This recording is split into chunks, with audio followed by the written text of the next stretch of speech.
And welcome to Jeff Koinange live at the Intercontinental Hotel. What a few days it's been in this country. History, no doubt. When the most powerful man on the planet shows up and the trip is declared successful, well, what more can we do but do a post-mortem on POTUS? And who better to do a post-mortem on POTUS than a man who's been actually talking about a lot of the things POTUS talked about for the last decade or so. That's right. When he talks about Uungwana and Ushenzi, stupid things that people do on an everyday basis, and things we can do to make this country better, who better to bring on the show than Ken Njiru, my good friend who's consistent in everything he says. And it was a good trip. It was a successful trip. A lot was achieved. But let's find out, was it? How did we behave, Babu Owino and company? At the end of the day, is Kenya back on the world map? His Twitter handle is @Uungwana Kenya. Mine is @Koinange Jeff. Tonight, we're using the hashtag Uungwana with 2 U's. My guest tonight, sit back, Ken Uungwana Njiru. Good to see you, my brother. Niaje mzee. Niaje mzeya. Mzeya. Wazee. And then he said, how are you? How are you? How are you? What a man. What a man. To quote, what a man. What a man. Awoma. Awoma, yeah. Said, he quoted you and said, as Jeff Koinange would say, what a man. That must have been a great moment for you. It was a shocker. Yeah. It was a shocker. The whole world is watching. What a man. Yeah. What a man. Jeff Koinange. Good to see you. Thank Look, you. Good to see you again. There's a lot of hype before Obama came. Yeah.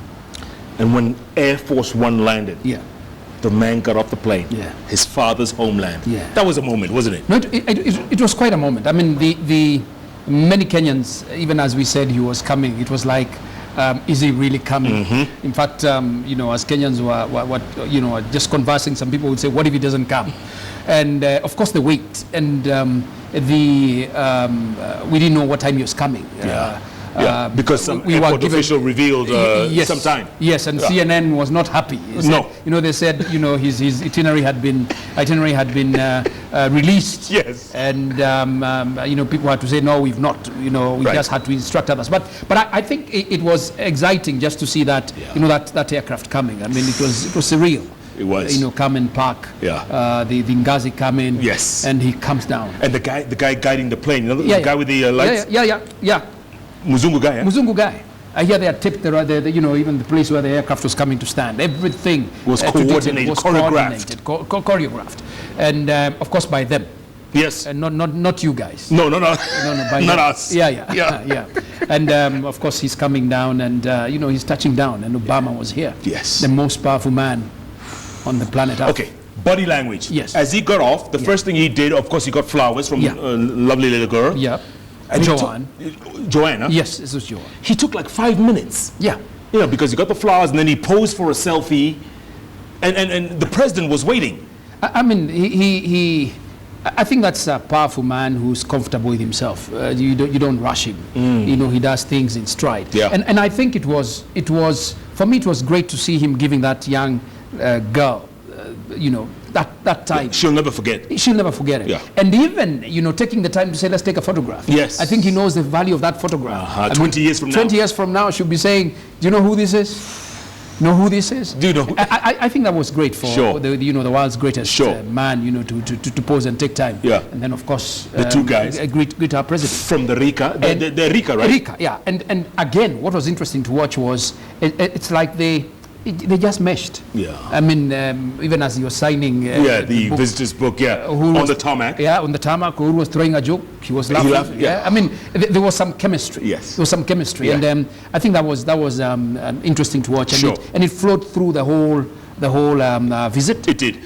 Before we go to the visit. Yeah. So he gets in his beast. Yeah, in the beast. Yes. The beast. With Auma. What are the chances? How did that happen? I mean, first of all, the thing that came to my mind, and for me that was very critical, because I really believe in the question of family, was the strength of family. Yes. That hug he gave her. Yes, you know, the hug he gave her, and the way she touched him. Oh. You know, little brother. Yes. And then she enters the beast. Yes. And you can see the Secret Service has no problem with her entering the beast. Absolutely. This is family. This is family. And of course, the first thing he did was he went and sat with family. Yeah, that night. That night. The dinner. Yeah, the dinner. He sat with family. I think that was very powerful. That was very telling. Yeah, that was very telling. You know, the fact that he takes his family seriously. Those are the first people he met with. Incredible. What a man. What? To quote so-and-so. Yes. Yeah. I tell you, okay, so he spends 3 days. Yeah. The bilaterals. Yes. By the way, the bilaterals, we didn't get much detail. Yes, they said, you know, partnership, security, even in trade. Ken, I don't know about you, man, but I didn't get much substance of what the U.S. was bringing compared, let's say. Yes. And this is a comparison. Yes. A similar bilateral, Chinese officials come out and they announce a $4 billion, 327 billion shilling standard gauge railway. The next day they start building it. They start building it. But I think, first of all, it's important to understand that, or appreciate that Obama had come with about 200 businessmen who are here to cut deals and or to sign deals on especially in the energy sector. And many of them actually signed those deals. The Gs worth billions of shillings. I think the bilaterals got lost, should I say, in this whole Obama mystique. I mean, I think Kenyans, we were so busy watching Obama, and like you're saying, his body language, what has he come to tell us, the beast and everything that went with it, that maybe, because some newspapers, the media actually was talking about it, and if your ear was attuned to that, then you listen. But I think as Kenyans, we were more on, what is he going to say next? Where is he going? What suit is he wearing? How are uni? And he's here. You know, and did you notice everyone started wearing a light blue tie? Yeah. It caught on. It caught on. It caught on. Yes. I think for me it was something just watching it. Kasarani's speech, great. I think, again, just to emphasize, what Obama did for us as a country was to affirm what I think we already know. And sometimes it helps for an outsider to come and tell you, you know what, Jeff, you're good. And not everybody wants to be told, to be given some feedback. I mean, I speak a lot, for instance, on public platforms to corporates and people like that. And but when somebody comes and says that what you said was good, you feel good about it. And I think that's what Obama did for us. Obama affirmed us. Ken, do you think he was shocked? Do you think he was shocked at what he saw?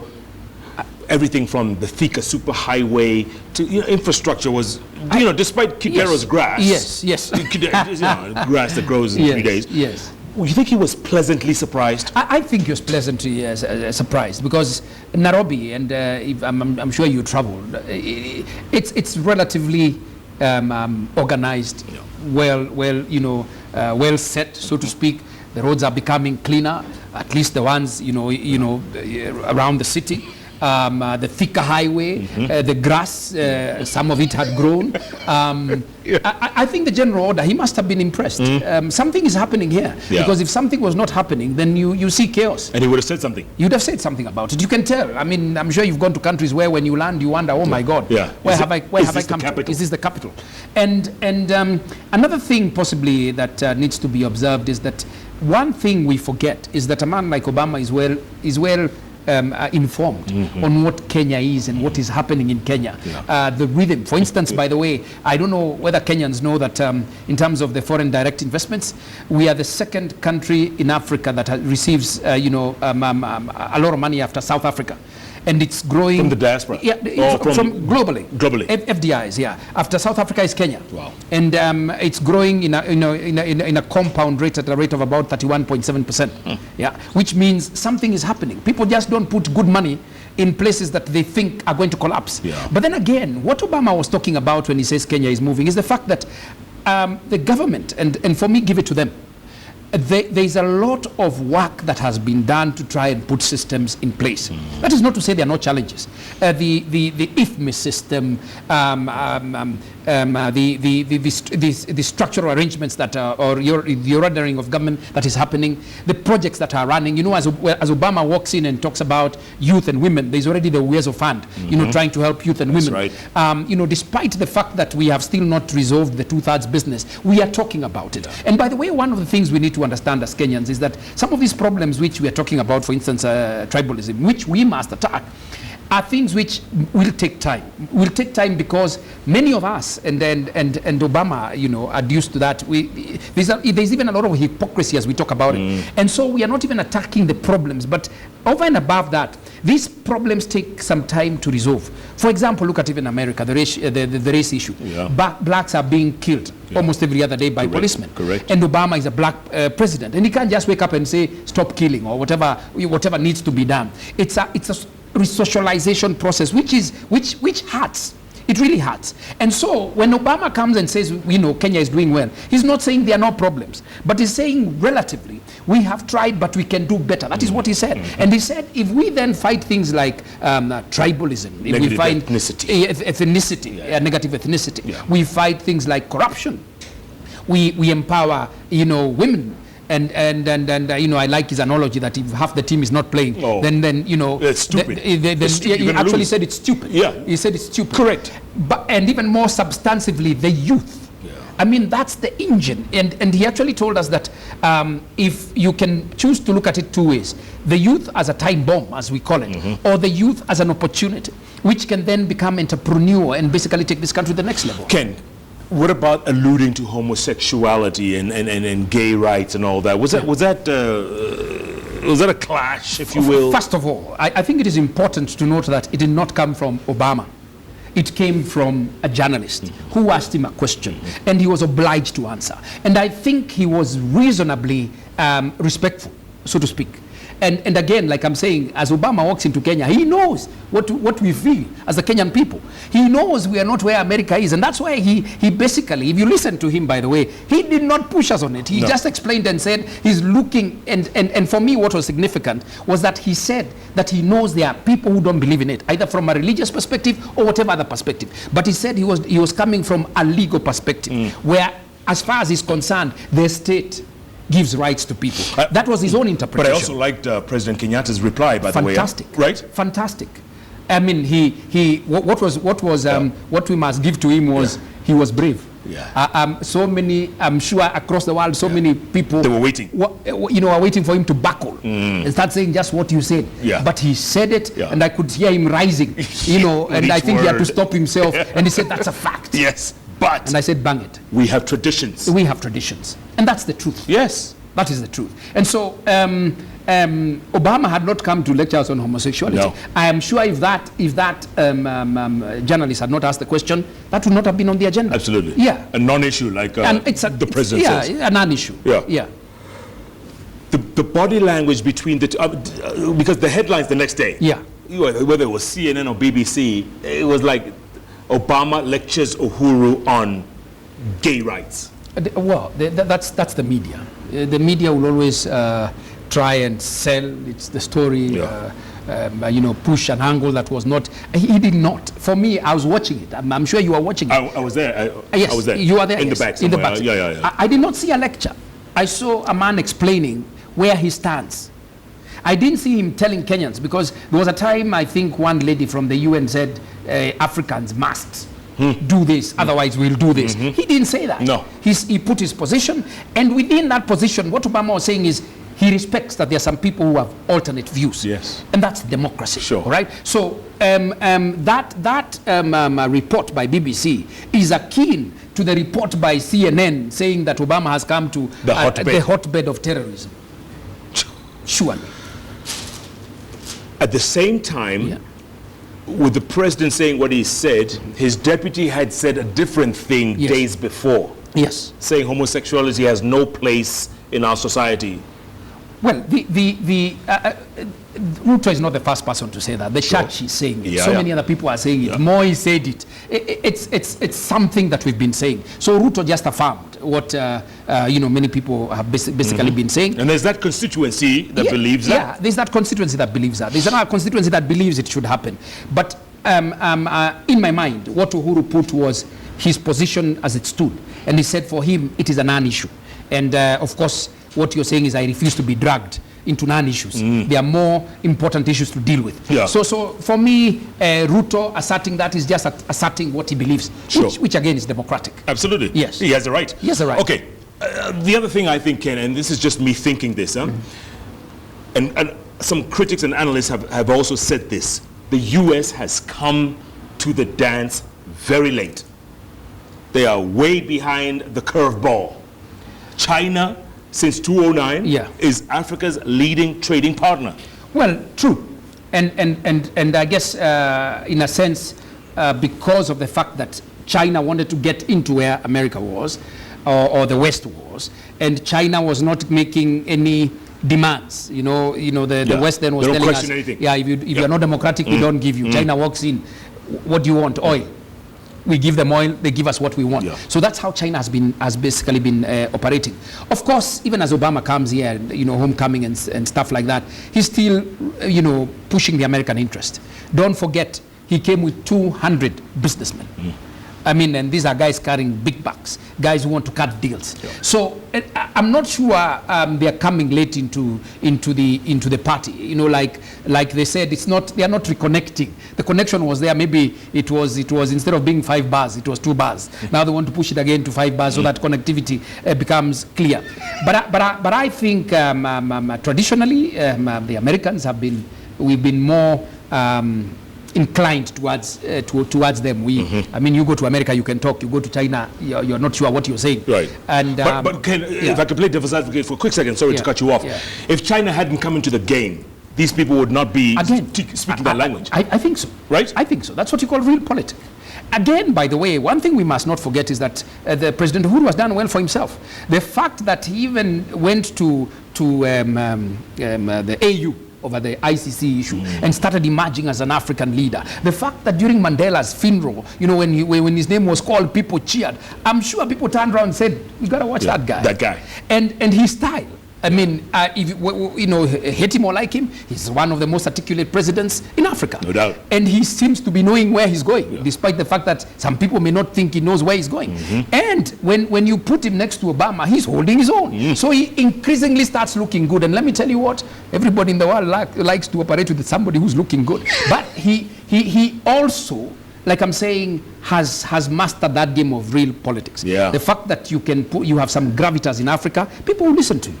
The fact that an economy is slowly rising, people will listen to you. The fact that he's seen as a new generation leader, people will listen to him. And that is what is happening, so that when Obama comes here, he's comfortable with it. Absolutely. Yeah. They can tap each other on the back. They can tap each other on the back. They can dance Lipala. They can dance. Oh, I saw. Did you see that? The man has rhythm. Did you see that? He caught it very fast. You know? Yeah, he caught it very fast. Well, I want to talk about that after the break. That was incredible. I was there, by the way. Yeah. I was there, watching, in the back. You didn't dance? Secret Service. No, by the way, I saw them on TV just moving in. Condoning off. Exactly. In case guys like you decide to come and dance. on the stage. By the way, Kibaki was in the audience. Yes, I know he was. I saw him. Could you see him dancing Lipala? Of course not. Okay. No, well, Kibaki would have just started and said, Nimba. But of course, with due respect, he did his job. And then he's of advanced stage. He is. Yeah, I'm sure in his time he did the Impala. He did the Impala. Yeah, then I think it was twist. Okay, let's take a break. Come back to the opposition. Yeah. Did they get what they wanted? Hold the thought. Okay. Hold the thought. All right. At Uungwana Kenya, at Koinange Jeff, the hashtag we're using tonight, Uungwana with 2 U's. Tweet us. Let us know your thoughts. Give us some questions. Let us know what's going on post-POTUS. Post-POTUS, how's that? Yes, post-POTUS. Yes. And of course, we've got to talk about the speech in Addis. Yeah. That also was something. Powerful, yeah.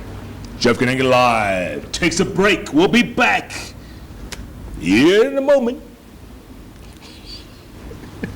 POTUS.